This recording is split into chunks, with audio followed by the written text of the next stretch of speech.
were all sitting around the kitchen table on a Saturday morning, which is pancake morning. Mom was squeezing the orange juice, Grandpa was flipping the pancakes, Henry and I were betting on how many pancakes we could eat. Later, something came flying through the air and landed on Henry. After realizing that the flying object was a pancake, we all laughed and finished breakfast uneventfully. That night, Grandpa told us the best tall tale bedtime story that he had ever told. Across the ocean, over many bumpy mountains, across 3 hot deserts and 1 small ocean, there was the tiny town of Chew and Swallow. In many ways, it was much like any other tiny town. There was a main street lined with stores, houses with trees and gardens, a schoolhouse, about 300 people, and some cats and dogs. However, there was no food stores in this tiny town.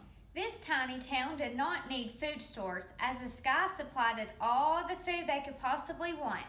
The weather provided meals 3 times a day, at breakfast, lunch, and dinner. Everything that everyone ate came from the sky.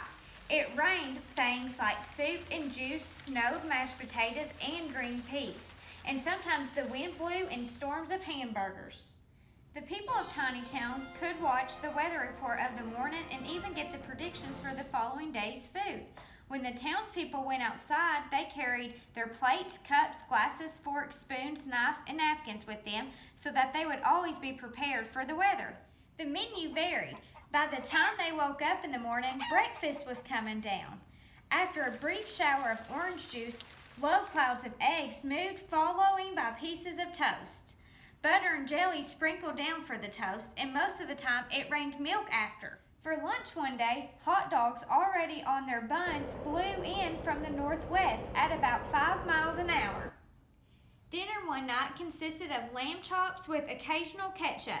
Periods of peas and baked potatoes were followed by gradual clearing with a wonderful jello setting in the west. The sanitation department for this tiny town had a rather unusual job of removing the food that fell on houses, sidewalks, and lawns. The workers cleaned things up after every meal and fed all of the cats and dogs. Then they emptied some of it into the surrounding oceans for the fish, turtles, and whales. The rest of the food was put back into the earth so that the soil would be richer for the flower gardens. Life for the townspeople was delicious until the weather took a turn for the worst. The food and portions were getting larger. People were getting frightened as violent storms blew in frequently that caused awful things to happen. On a Tuesday, there was a hurricane of bread and rolls all day long and into the night. Everyone had to stay indoors as roofs were damaged and the sanitation department was left cleaning up for 4 days. There was even a storm of pancakes one morning and a downpour of maple syrup that nearly flooded the town. A huge pancake covered the school and it had to be closed because no one could get it off. Lunch one day brought large strips of cream cheese and jelly sandwiches. Everyone ate themselves sick, and the day ended with a stomachache. There was an awful salt and pepper wind accompanied by an even worse tomato tornado. People were sneezing themselves silly and running to avoid the tomatoes. The sanitation department gave up, and everyone feared for their lives. They couldn't go outside, and their houses had been badly damaged by giant meatballs. Stores were boarded up, and there was no more school for the children. A decision was made to abandon the town of Chew and Swallow. It was a matter of survival. The people glued together pieces of stale bread, sandwich style, with peanut butter.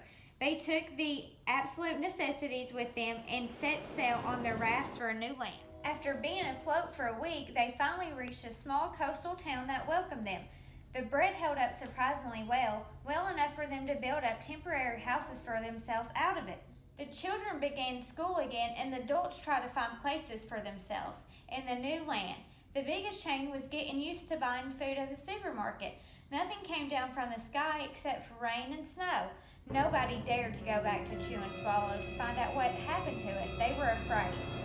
Henry and I were awake until the very end of Grandpa's story, and I remember his goodnight kiss. The next morning, we woke up to see snow falling outside our window. We ran downstairs for breakfast and ate a little faster than usual so we could go sledding with Grandpa. It's funny, but even as we were sliding down the hill, we thought we saw a giant pat of butter at the top, and we could almost smell the mashed potatoes. The end.